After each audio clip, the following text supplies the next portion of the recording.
There's probably some confusion happening in the minds of our listeners right now about certain things. We don't have listeners.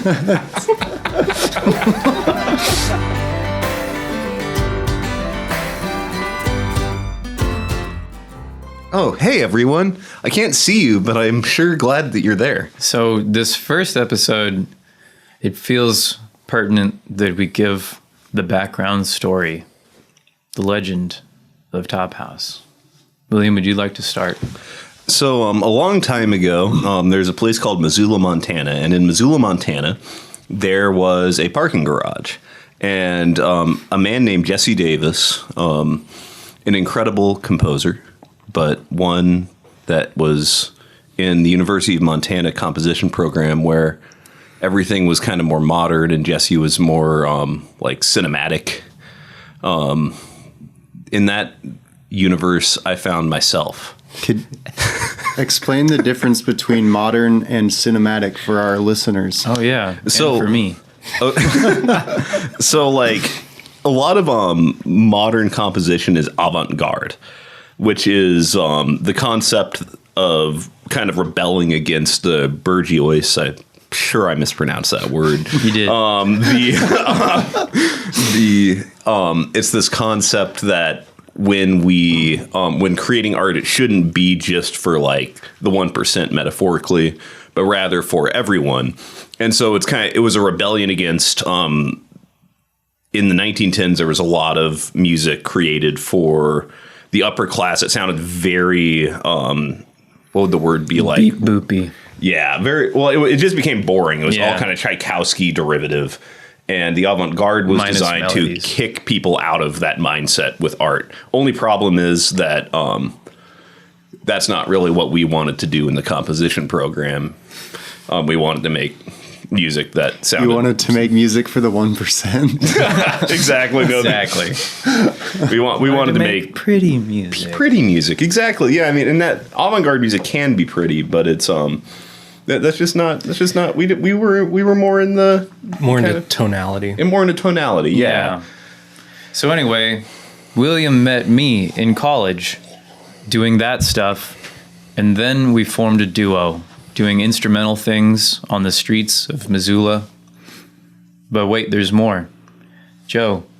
Oh, well, for this part of the story, I'm going to take you back in time to the year 2007. And that's when a young boy named Joe Larson found himself in the city of Butte, Montana, and met William Cook and Andy LaFave. And they said, hey, we're starting a band.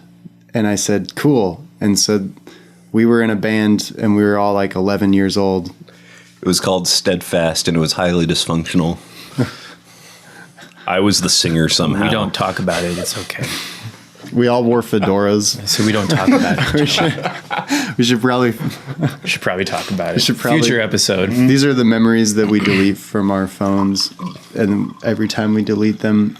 An angel gets its wings. But anyways, so we had lots of music memories together, and we were in a series of bands, a plethora of bands, if you will, from 2007 onward until William moved to Missoula and met Jesse in the story aforementioned. Andy, would you like to take it from here? Tell them about your side quest. Yes, Andy. Wow. Well, I met Joe in 2007, I think. And also William. And I remember one time when we were young, William and I were camping. And I had a toy piano and William had his violin. And we were probably in middle school at this time. And I remember we were sitting by the lake and we said, we should form a band. And then we played the note E together multiple times. And we thought, wow, that's really good. I remember that. That was technically the beginning of Steadfast, which we don't talk about, but... Anyways, Future episode. then I moved away. Back to you, William. Well, anyway, as I mentioned, Jesse was in a parking garage, and I was too. And the reason why is because we didn't really have anyone to perform to, but we really liked performing. So we would just perform in parking garages because there was power we could steal from the walls. So we'd plug an amp in and we'd play, and then sometimes people would walk by us and they'd be like, wow, you sound good, and they'd leave. Or sometimes people would give us weed for some reason, which we didn't know what to do with. No. They would offer weed, and we would say, thanks, but we're good. Yeah, that. Like, I just remember just leaving it there. Just like, Because yep, this energy doesn't need to add marijuana into the combination. exactly. You know, Yeah. it was never necessary for us. Well, that's the story. Well, there's a little more. So William and I are street performing, and William's like, hey, I have this buddy that I know back in Butte. We used to play in this weird band called Steadfast, which we don't talk about. But he's going to be moving here to go to school. He should be our singer. And I was like, no. So then fast forward the next year, and he's our singer. And that's kind of, I guess that would be the official marking point for when TopHouse began. That was probably 2016. Yeah. Yeah. And it was originally just the three of us, William, Joe, and myself. And we just played around Montana in breweries. We did weddings and all the things you do when you're just kind of starting out as a band. And I think in the back of our minds, we all had this idea to move to Nashville someday. A naive idea, but somehow, so far, it's panned out. But maybe that's a story for another time. So fast forward some years, and in the end of 2019, we moved to Nashville and lived in a 400 square foot Airbnb for 6 months. Which weirdly worked. Yeah. It really did. I remember you like going through this phase of cooking pork with like a Cajun seasoning, and you used so much seasoning that like Joe and I would be involuntarily crying and coughing in the other room. The pork was always delicious. Mm-hmm. So you did a good job. And honestly, like, that taught us a lot about how sometimes to make good music, you have to go through suffering. And that's really what I want you all to take away. Just think, whenever you're having a hard time, there's a tragedy in your life. There's someone cooking pork in someone else's living room. I want you to remember that at least the pork will taste good. It's not always a guarantee. That's Don't true. give That's not false hope. Yeah, it's not always true. Like if nukes were dropped, it wouldn't be true. So It's true. after about 6 months in the Airbnb, where we recorded a lot of videos, like what's an example of a video we recorded? Oh, Fallout. Wednesdays Fallout Boy. with William. Oh, and Wednesdays with William, where William would answer questions on Wednesdays. Yeah. After a while, we moved to a different house, and then Andy joined us from his side quest in Phoenix, where he was teaching the children how to play the music. And he decided to come. He decided, screw that. Children don't need the joy of music. Or how would you put it? Well, I wouldn't put it quite like that. Okay. I got very burnt out on teaching, like I think is a common experience. And then during the pandemic, I decided to quit my life and move to Nashville to be with my friends. And initially, I wasn't planning on joining TopHouse. I just wanted to come out here and do my own music thing and hang out. But I honestly I don't even remember how I ended up in the band. I just kind of did. I think you filled in, you came to a show at Mayday Brewery in Murfreesboro. That's right. And you filled in for like 2 songs, I think. Yeah. And one of them was Ho Hey by the Lumineers. And the I don't other was know why Leave Me in Montana. Oh, That's Yeah, right. that's right. Why do I remember that? I don't know why. Yeah. Remember thinking, hey, this feels pretty good. And it just kind of worked out. Yeah. No kidding. How much time we got? Nate's over in the corner. You can't see him, but we'll be talking That's to him. Nate in the corner. That's About 10 minutes. It's been about 10 minutes. Oh, Okay. Wow. I guess we 10 could continue whole the minutes. story. Oh, a little bit. true. Some details. I mean, there's probably some confusion happening in the minds of our listeners right now about certain we things. don't have listeners. Like maybe someone's asking the question, yes, we know that you did those things, but what about, why did you even begin? What drives you? What drives you, William? Whoa. What drives you in the morning to pick up your violin from an early age and play your tunes? Whoa, like that beginning. I'd say like, the first way this happened is like, I used to sing in like this, like, I went to this very small school in Butte, Montana. I had like better pitch than all the other kids. And for some reason, this meant that my teacher was like, you should play violin. And then like, I was like, sure. And like, I didn't really care, honestly, for the first like few years. It was more of a social thing. And I really sucked at the instrument. But like, then I just kind of kept on with it, discovered I could improvise. And I loved it. Like, there was something really special about being able to express myself and, like, my feelings through, like, notes that I was coming up with. Like, and that connected with me a lot more than, like, playing, like, you know, like, classical music. But it also enhanced my love of classical music at the same time. And so to, like, not go on too much about my personal story, I ended up joining Steadfast, which we don't speak about. We don't talk about. And that was a major,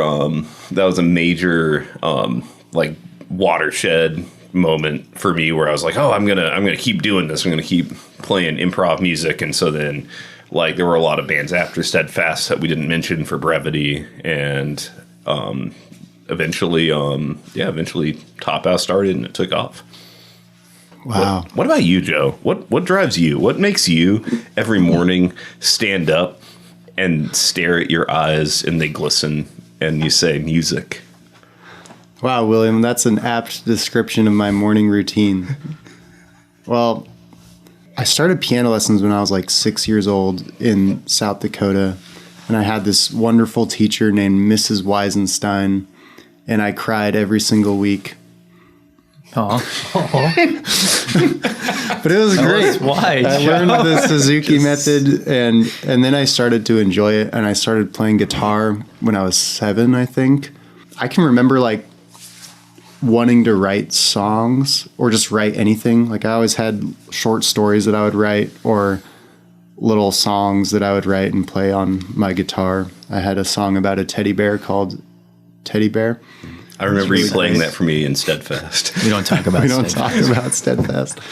And I guess, yeah, and then we moved to Montana when I was 10, and From where? from South Dakota. Oh, I continue. already said that, Oh, I Jesse. missed that. Sorry, I wasn't paying attention. And my mom found a new piano teacher, and this was the wonderful Ruth Rotundi. Who, Shout out, Ruth. And through her, that's where Andy and I got to know each other, because Mrs. Rotundi was also his piano teacher. And honestly, I would give much of the credit for music in general to Mrs. Rotundi, because I went from hating piano to figuring out that I could actually play it, and I was decently good at it. And then it like clicked, and then I loved it. And it sort of just opened up a world of playing music, a whole new world of possibilities. And then just, listening to music and having favorite bands and, I don't know, going to concerts just sort of instilled a very deep love and appreciation for it. And then TopHouse happened. And here I am. What about you, Andy? Wow. What's your What makes origin you story? wake up every day, crawl to your mirror, slowly stand up, rub your temples and say, today is a musical Did you say moment. rub your temples and then place your hands on your chest? Wow. Yes. Well, that's exactly William's what body happened. is his temples. Wow. Well, that's a great question. Well, as Joe said, we had the same piano teacher in Butte, Montana, and she was wonderful.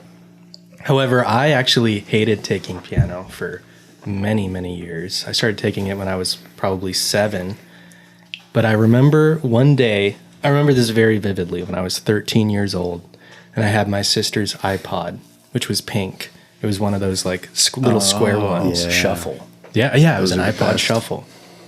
And I had it on shuffle, and the song Fired by Ben Folds came on from his Rockin' the Suburbs album. I remember being 13 years old and hearing it, and it's a very piano-driven piano rock song. And something about it forever altered my brain chemistry. And I decided, wow, piano's actually really cool.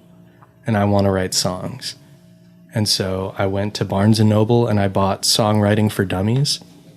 And I read it, and it was actually a very helpful book. I learned a lot about song structure and stuff like that. And started writing songs and forming bands like Steadfast. We don't talk which about. we don't talk about. And I think, so to boil it all down, my motivation is self-expression through original composition. Wow, that's a nice way to boil that down. Wow, that was more concise than I think we were banking on. Good job. Thank you. Yeah. Jesse, when you wake up in the morning and your little eyes open and you remove the sheet from over your legs and you crawl off of your bed and roll on the cold floor over to the doorstep to go outside and get your morning paper, what makes you stand up and say,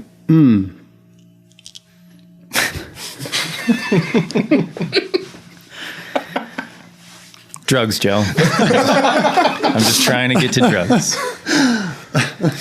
No, I recall, I think I was in 4th or 5th grade. And you know how either the middle school or the high school, their band and orchestra teachers will come to elementary schools and they'll kind of show instruments to slowly start to recruit kids to either join band or orchestra or whatever. And I remember being in one of these little demonstrations and one of the teachers from the middle school played, I think it was the Pink Panther theme on the clarinet. Nice. And I remember thinking, whoa, that's really cool. I want to do that one. So my dad came to pick me up from school and I was like, hey, Dad, I want to play the clarinet. And my dad, a military man, looked at me and was like, clarinet? No, you want to play guitar. And then I was like, oh, I want to play guitar. So then we went to Walmart and bought just one of those tiny, cheap little guitars, took it home. I think I plucked on it for like 2 days, and then I just set it in a corner in my room, kind of like Nate. Sorry, Nate. That's Nate in the corner. I just set it in the corner of my room and probably didn't touch it for a year. It just sat there collecting dust. And about that year later, I was wandering around the house, bored, and I thought, oh, I have this guitar that just has kind of just blended into the background, but now, for some reason, today I see it in the foreground. And I picked it up and just kind of started strumming random things, and then it just sort of stuck ever since. Actually, there was this series of, you guys know what's that CVS where they sell you things for like 6 hours, usually jewelry? It's like that channel. Is it not CVS? QVC. Is it QVC? Yeah. Where they're always selling jewelry. There's this guy called Esteban that was selling a guitar, and my grandmother was obsessed with it. So she bought the guitar, but it also came with some instructional DVDs, and that's where I learned a bunch of random songs, was just following this QVC, whatever guy. He just had like really long receipts that he was, because it's CVS. Yeah. Oh, okay. I'm more of a Walgreens guy. I think There's this old legend that says if you go to the house that Jesse Davis grew up in and walk into his childhood room, you can still hear the first notes ringing out from the first time he strummed his guitar. wow. I've been there. I can confirm. There was one time I got eaten by spiders, which is a true story, but maybe that's a story for another time. Spiders. It's another band we don't talk about. Yeah. We can, yeah, maybe we'll get there too someday. But anyway, this has now been a concise 15 to 20 minute episode about the origin story of TopHouse. But what's the moral? What should people take away? To listen to episode 2. Where we'll be discussing morals and takeaways from episode 1. Let's just say that episode 1, as you can see, was a very concise, smooth retelling Seamless. of our story. Though someday will be in a book form that you can purchase now. And then there'll be a movie starring Hugh Jackman Daniel Craig. and Natalie Portman as Jesse. It's called Star Wars Episode 19. Natalie Portman is playing both Jesse and Andy. Whoa. Wow.